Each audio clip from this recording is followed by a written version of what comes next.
Welcome back दोस्तों। इस lecture में मैं आपको CSS प्रॉपर्टीज़ के बारे में थोड़ा बताने लगा हूँ। और CSS प्रॉपर्टीज़ जैसा कि अगर मैं यहाँ पे जाऊँ तो ये बेसिकली CSS प्रॉपर्टीज़ हैं, लेकिन हम इनको मज़ीद इलैबोरेट करेंगे। तो प्रॉपर्टीज़ एक ऐसी चीज़ होती है जो कि बेसिकली हम इंट्रोड्यूस करते हैं वेब पेज के अंदर CSS से। ठीक है, अब सवाल ये पैदा होता है कि कितनी प्रॉपर्टीज़ हैं। Good good question. कितनी properties, it's a very good question. Google करते हैं कितनी प्रॉपर्टीज़ हैं। इसको कहते हैं CSS TRICKS ट्रिक्स। इसको इंटर करते हैं तो CSS ट्रिक, जैसा कि हमारा W3 स्कूल था कोडिंग के वाले से, CSS ट्रिक्स जो है ये हमारी यूँ समझ लीजिए गो टू वेबसाइट है। ठीक है, और बहुत सारे ऐसे क्वेश्चंस होंगे जो आप पूछेंगे जिनके आंसर आपको CSS ट्रिक्स के अंदर मिलेंगे। ठीक है, तो ये अच्छा एक रिसोर्स है जो कि मैं आपको बताना चाहता हूँ यहाँ पे, जहाँ से हम हेल्प ले सकते हैं। अब इमेजिन करें हम CSS प्रॉपर्टीज़ ढूंढ रहे हैं, राइट। मैं इस वेबसाइट को फुल स्केल पे लेके आता हूँ और आमन एक्ट में अगर हम जाते हैं तो ये देखिए यहाँ पे सब कुछ लिखा हुआ है properties. For example in case आप देखना चाहते हैं अलाइन कंटेंट, इसको क्लिक करते हैं तो अलाइन कंटेंट के हवाले से जितनी भी आपको हेल्प चाहिए ये सारी यहाँ पे अवेलेबल है कि किस तरह से अलाइन करेंगे तो कौन कौन से फीचर्स जो है ऐड होंगे, सिंटैक्स इसका क्या है, एंड एवरीथिंग बेसिकली। चलें जी, हम इस तरह करते हैं कि हम अपनी थोड़ा वेबसाइट की स्टाइलिंग करते हैं, राइट। मिसाल के तौर पे ये देखिए, ये मेरे पास होम है। अब मैं इसको सेंटर करना चाहता हूँ तो मैं यहाँ पे आता हूँ H2 स्टाइल, और H2 के अंदर मैं कहता हूँ टेक्स्ट। यहाँ पे अगर आता हूँ अलाइन और इसको कह देते हैं सेंटर, एंड कबूम। मैं इसको सेव करता हूँ और यहाँ से रिफ्रेश करते हैं। टडा, अब देखिए ये हमारा जो है सेंटर में आ गया। गुड। लेट्स थिंक और क्या कर सकते हैं। इस तरह हम करते हैं कि इसको बॉर्डर देते हैं हम। ठीक है, यहाँ पे मैं आता हूँ, लेट्स ऐड अनदर फीचर। मैं कहता हूँ BO बॉर्डर, BO और border border border border BORDER BOR border border. ये देखिए बॉर्डर। गुड। अच्छा, बॉर्डर कितना होना चाहिए? मैं कहता हूँ लेट्स से 6 पिक्सल्स। अच्छा, बॉर्डर का स्टाइल कौन सा होना चाहिए? डैश्ड। ओके, और क्या दे सकते हैं? कलर कौन सा होना चाहिए? मैं कहता हूँ ग्रीन। Green, right. कूल।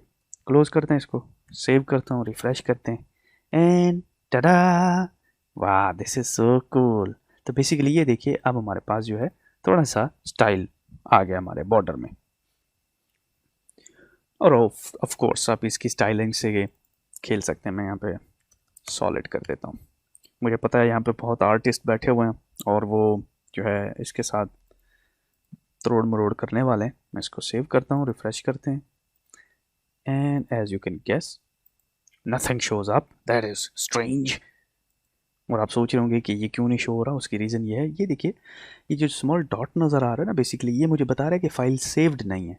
जो ही मैं इसको Ctrl+S करता हूँ तो ये डॉट चला जाता है ऊपर। ये डॉट अगर आप लोगों को नज़र नहीं आया ना तो मैं दोबारा बता देता हूँ ये डॉट कहाँ पे होना चाहिए। ये डॉट बेसिकली यहाँ पे होना चाहिए, यहाँ पे। ठीक है, यहाँ पे ये शो करता है। However, अभी तो शो नहीं कर रहा क्योंकि मैंने सेव कर दिए। अब देखिए, अब मैं इसको रिफ्रेश करता हूँ, tada. Okay, what's next?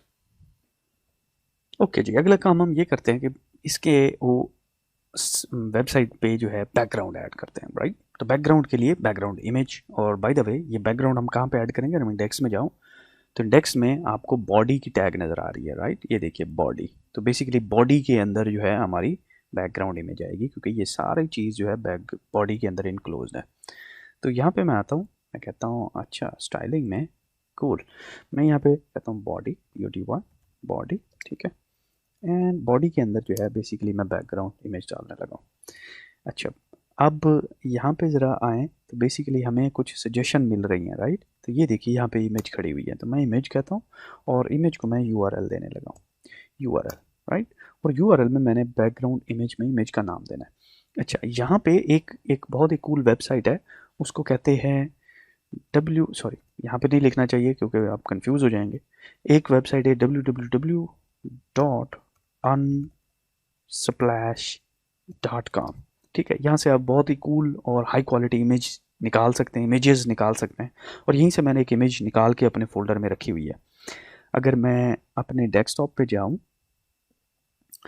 Desktop पे बेसिकली जहाँ पे मेरी CSS फाइल्स पड़ी हुई हैं, ये देखिए, इसको ओपन करता हूँ तो यहाँ पे ये एक मैंने इमेज निकाली हुई है, इसको कह देता हूँ IMG इमेज, और ये फाइल यहाँ पे पड़ी हुई है। ठीक है, यहाँ से इसको मैं रेफ़र कर देता हूँ।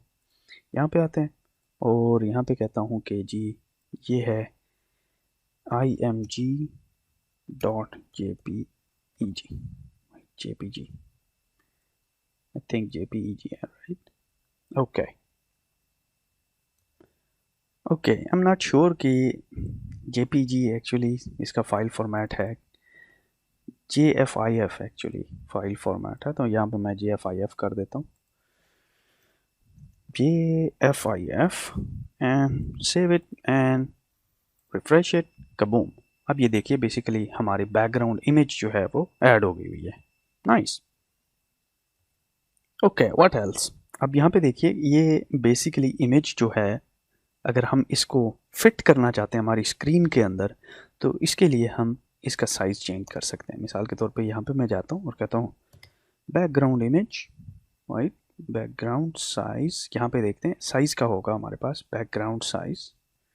ये देखिए बैकग्राउंड साइज़, एंड इसको मैं कहता हूँ COVER कवर, और इसको सेव करते हैं, Ctrl+S, रिफ्रेश, कूल। तो ये बेसिकली हमारे पास इमेज ने आप पूरी जो है विंडो को कवर किया हुआ है। अच्छा, इन केस अगर आपकी जो इमेज है वो बहुत ही हाई रेजोल्यूशन इमेज है, बड़ी है, तो उस वक्त ये कमांड जो है बहुत इंपॉर्टेंट है। अब इमेजिन करें यहाँ पे देखिए हमारे पास 3 होम है, अबाउट है और लॉग इन है, लेकिन इनको एक वो टैब नज़र आ रही होगी आपको, डॉट। अगर ये डॉट मैं रिमूव करना चाहता हूँ तब क्या करूँगा? तो अगर आप गौर करें, ये जो बेसिकली डॉट्स हैं ये लिस्ट स्टाइल से आ रहे हैं। यहाँ पे जाऊँ ना मैं, यहाँ पे ये देखिए लिस्ट स्टाइल से हम ये डॉट्स डालते हैं, तो ये कैसे ख़त्म होगा? यहाँ पे मैं CSS में आऊँगा और CSS में कहूँगा li, ठीक है, और लिस्ट स्टाइल के अंदर आके मैं कहूँगा कि जी ये मुझे स्टाइल नहीं चाहिए। ठीक है, कैसे कहूँगा मैं? यहाँ पे आके लिखूँगा जी मैं कि list style is equal to none चाहिए मुझे। ठीक है, गुड। और अगर मैं इसको सेव करके रिफ़्रेश करता हूँ, तो अब ये देखिए कि यहाँ पे हमारे पास लिस्ट स्टाइल के अंदर वो जो टैब, वो जो बुलेट्स थी वो ख़त्म हो गई है। आप बहुत सारे इंक्विजिटिव स्टूडेंट्स ने यहाँ पे नोट किया होगा कि बॉडी मैंने ऊपर ऐड किया है, लिस्ट स्टाइल मैंने नीचे ऐड किया है। ठीक है, ये एक चीज़ है जो कि मैंने आपको कहा था कैस्केडिंग कॉन्सेप्ट को इन्फोर्स करती है कि किस तरह से ये टॉप टू बॉटम ट्रैवल कर रही है। ठीक है, अगर आप अपनी जो बेसिक HTML में भी जाए ना, तो टैग्स जो है ना इसी तरीके से डिफ़ाइन हुई हुई हैं, टॉप टू बॉटम। ठीक है, और cascading style, CSS cascading style के अंदर भी हम जो है ऐसे ही डिफ़ाइन करते हैं। ठीक है, ओके, लेट्स मूव ऑन। तो basically we can do a lot with this. For example अब यहाँ पे मैं अगर कर्सर के प्रॉपर्टीज़ चेंज करना चाहता हूँ, तो सिंपल आप यहाँ पे आएंगे, इसको बड़ा कर देता हूँ, and again come back here. जैसे कि मैंने आपको कहा ना कि आपको कोई चीज़ मेमोराइज़ करने की ज़रूरत नहीं है। ये देखिए कर्सर में आएंगे, ठीक है, यहाँ से देखते हैं कि कौन कौन से कर्सर्स हमारे पास अवेलेबल है। Wow, so many, right. Okay, let's see, यहाँ पे देखिए, और अगर आप इसके ऊपर हवर करते हैं तो ये बेसिकली आपको ले जाता है ऊपर कि ये कौन सा कर्सर है। ठीक है, और इसमें से हम लेट्स से कोई एक कर्सर ले लेते हैं, और यहाँ पे उसको डिफ़ाइन करने का तरीका ये है कि अगर आप यहाँ पे आते हैं ना, वो कहते हैं कर्सर, और कर्सर का स्टाइल जो है आप कहते हैं पॉइंटर। ठीक है, एंड नाउ सेव करते हैं, यहाँ पे आते हैं और इसको रिफ़्रेश करते हैं, तो एज़ यू कैन गेस कि अब जो है ये पॉइंटर आ रहा है हमारे पास, राइट। एक्सीलेंट। ओके गाइस, तो अब हम एक और काम करते हैं। यहाँ पे ये देखिए कि ये बेसिकली लिस्ट में है, तो मैं इनको चाहता हूँ कि एक ही लाइन में आ जाए, जैसा कि एक नेविगेशन बार होती है, राइट। ओके, तो उसके लिए मैं बाय द वे इसको BL ब्लू कर देते हैं, और इसको लिस्ट के अंदर हम एक और होती है प्रॉपर्टी, उसको कहते हैं डिस्प्ले, PLAY। ठीक है, डिस्प्ले, और डिस्प्ले को ब्लॉक से रिप्रेजेंट करते हैं, ठीक है, डिस्प्ले, और इसको ब्लॉक कहते हैं।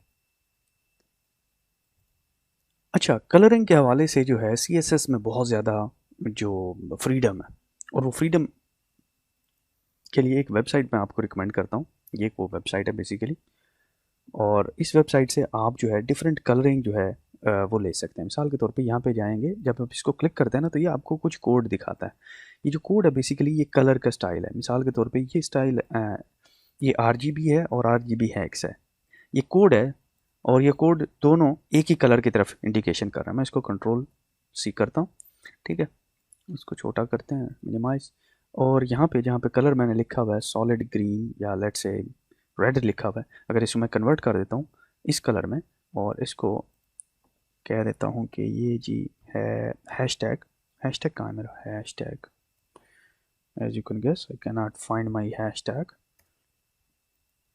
Okay, finally I found it, here you go. Okay, अब ये हैशटैग डाल दिए मैंने, ये कलर कोड मैंने वहाँ से कॉपी किया आपके सामने वेबसाइट से। अब मैं इसको रिफ़्रेश करता हूँ।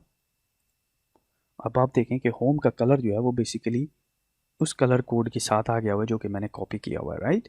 और यहाँ से आप जो है मल्टीपल कलर्स कॉपी कर सकते हैं, ठीक है। ये सिर्फ आपको बताना चाह रहा था कि कलर की आपके पास अपॉर्चुनिटीज़ जो है अप्लाई करने की बहुत ज़्यादा है।